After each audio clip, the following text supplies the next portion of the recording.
Allohning borligining eng cho'ng dalillaridan yana biri intizom haqiqatidir.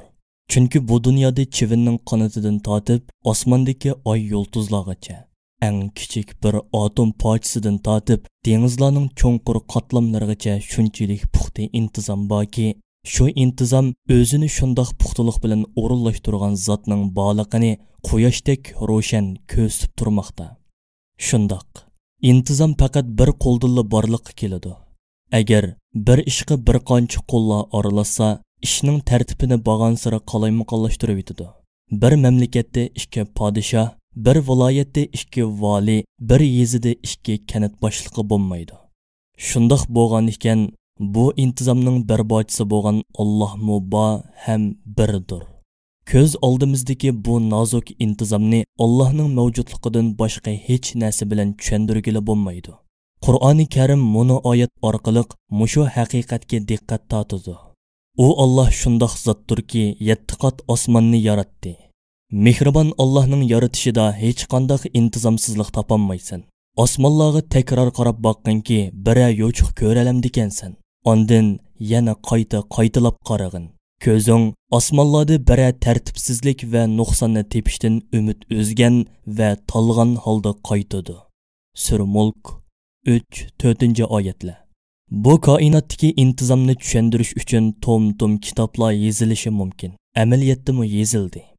Hatto koinot u yoqda tursin, bir chivinning vujudidagi intizomni tafsiliy tushuntirish uchun mu bir kitob bitib chiqishi mumkin. Biz koinotdagi va uning ichida mavjud bo'lgan shay'lardagi intizom ustida to'xtalishni munosabatlik fanlarning kitoblariga havola qilib, faqat shay'larning eng kichik ultishi bo'lgan atomdagi intizomni inchiklab boqaylik. Havo, suv, tog'lar, hayvonotlar, o'simliklar bizning vujudimiz va biz o'ltirayotgan o'rindiq. Qisqasi, eng kichikidan eng cho'ng'iga qadar biz ko'rayotgan, tutayotgan, his qilayotgan har narsa atomlardan hosil bo'lgan. Atomlar shunchavala kichik parchalardirki, eng ilg'or mikroskoplar bilanmi ko'rgili bo'lmaydi. Atomning kichikligini mundoq bir misol orqali oydinlashtirishga tirishib boqaylik. Qo'lingizda bir oshqush borligini tasavvur qiling. Sizning bu oshqushning ichidagi atomlarni ko'ra olishingiz aslo mumkin emas. Ularni ko'ra olishingiz uchun qo'lingizdagi oshqushni dunyoning hajmidek cho'ngaytingiz deb turayli.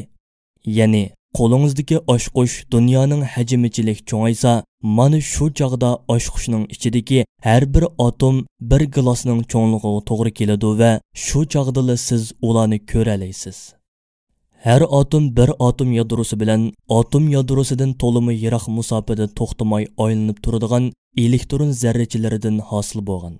Bir atom yadrosining diametri bo'lsa, bir atom diametrining 10 mingdan biriga to'g'ri keladi. Yuqorida deb o'tganimizdek, qo'limizdagi oshqushni dunyoning hajmichilik cho'ngaytganimizda sizga ko'ringan glasning cho'ngligidagi atomlarning ichidan atom yadrosini izlab boqaylik. Lekin bu izlash quruq ovorachilikdan boshqa narsa emas. Chunki mushundaq hajmdimi shu qadar kichik bo'lgan atom yadrosini ko'rish mumkinchiligi qat'iy yo'q. Atom yadrosini ko'ra olishimiz uchun atomga vakillik qilgan glas qaytadan cho'ngayib 200 metr egizlikdagi g'oyat zo'r bir shar holatiga kelishi kerak. Bu bir aqlga sig'maydigan hajm bo'lishiga qaramay, atom yadrosi yanada to'limi kichik bir chang to'zon donasidan cho'ngroq holatga mukammaydi. Endi xolisangiz bu kichik moddadagi intizomga nazar tashlab boqaylik. Atomda mavjud bo'lgan elektronlar o'zida bor bo'lgan zaratning ta'sirida atom yadrosi atrofida to'xtamay aylanib turadi. Barliq elektronlar manfiy zarat bilan to'lgan. Barliq protonlar bo'lsa musbat zarat bilan to'lgan. Atomning atom yadrosidagi musbat zarat elektronlarni o'ziga tortadi. Shuning bilan elektronlar atom yadrosining atrofidan ayrilmaydi. Atomning markazida qanchalik proton bo'lsa, sirtida shunchalik elektron bo'ladi. Shuning bilan atomlarning elektr zarati tamponlashadi. Lekin protonning hajmi miqdori elektrondan xeyli ortiq bo'ladi. Agar o'zaro selishtirishga to'g'ri kelsa, ularning orasidagi farq bir inson bilan bir yong'oqning farqiga o'xshaydi. Lekin yanada elektr zaratlari bir-birining o'z aynidir. Undaqda ajaba proton bilan elektronning elektr zaratlari tampon bo'lmasa, sizce nima ishlar yuz berishi mumkin? Bundaq ahvolda olam bo'shliqidagi barliq atomlar proteindagi ortiq musbat zarat sababidan musbat zaratga ega bo'ladi. Buning natijasida olam bo'shliqidagi har bir atom bir-birini ittirib etadi. Acaba olam bo'shliqidagi atomlarning har biri bir-birini ittirsa, nima ishlar yuz beradi? Bundaq ahvolda yuz beradigan ishlar biz tasavvur qilolmaydigan darajada favquloddadir. Atomlarda bundaq o'zgarishlar yuz berganda, hozir mushu kitobni tutib turgan qo'llaringiz birdamdala poch bo'ladi. Faqat qo'llaringizla emas, gavdangiz, pochoqlaringiz, beshingiz, ko'zlaringiz, tishlaringiz, qisqasi, butun vujudingizning har bir pochisi biroqli kukum talqon bo'ladi. Siz ichida o'ltirayotgan hujra, derazangizdan ko'rinib turgan sirtqi dunyomi birli vaqtda to'zonga aylanadi. Yer yuzidagi butun dengizlar, tog'lar, quyosh sistemasidagi barliq planetlar va olam bo'shliqidagi butun osmon jismlari birli vaqtda kukum talqon bo'lib yo'q bo'ladi. Shundaqla undan keyin olam bo'shliqida ko'z bilan ko'rgili bo'ladigan hech qanday bir jism qolmaydi. Onundan sirt jonliqlar uchun mushundaq bir fojialik yuz berishi elektron bilan protonlarning elektr zarratlari orasidagi tamponliqning faqat 100 milliardda 1% o'zgarib ketishi bilan hosil bo'ladi. Olam bo'shliqining yo'q bo'lishi bu tamponliqning milliard karra milliardda bir tavrinishi bilan maydonga keladi. Ya'ni olam bo'shliqi bilan jonliqlarning mavjudligi mushundaq inchki intizomga bog'liq degan gap. Hozirga qadar o'ttiraga qo'yganlarimiz bir atomning ichidagi nuqsonsiz intizomning faqat bir qancha kichikkina tafsilotidir.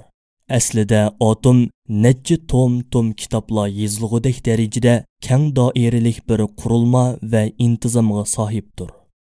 Amdi yulduzlarning intizomliq harakatlaridan butkul mavjudotlarning intizomliq mavjudligigacha, a'zo organlarning tartiblik yaratilishidan tishlarning tartiblik tizilishigacha koinotdagi va uning ichida bor bo'lgan butun shay'lardagi intizom haqida o'ylanib beqing. Ondan Munu savolga javob bering. Tüp-tüz yo'lda ketayotgan bir mashinaning ritmlik harakatiga o'xshash oddiy bir intizomni shofirning borligiga bog'lashga majbur bo'lgan inson qandoqsiga koinotdagi shundoq nozik intizomni tasaddibilikqa va sabab natijalarga bog'laydi.